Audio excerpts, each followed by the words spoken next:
আজকে তোমার বলতে তোমার বক্তব্য আমার মালিকিন খেলায় তুই চলে গিয়ে যাও আমি শুধু তাই নেবো না একটা করে মান নেবো এই আমি কোনো বক্তব্য দিই আমি কালকের কথা না আগে এই আগের ইতিহাসগুলো বাদ দিতে হবে তুমি এই নতুন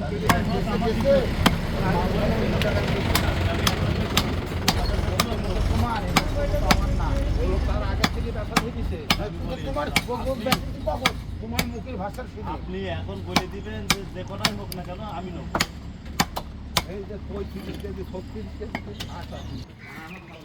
ভালো করে খাই নাও তাহলে আমি ওখানে 50 টাকা দিয়ে যাও আমি সন্ধ্যে সময় ইফতারি করবো না 100 টাকা সিরাপ প্যাকেট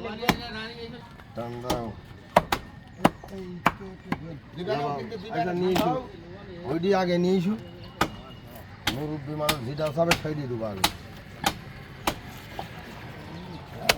দেওয়া সব ওই ওর আমার হাতে করে দাও আর হাত দিয়ে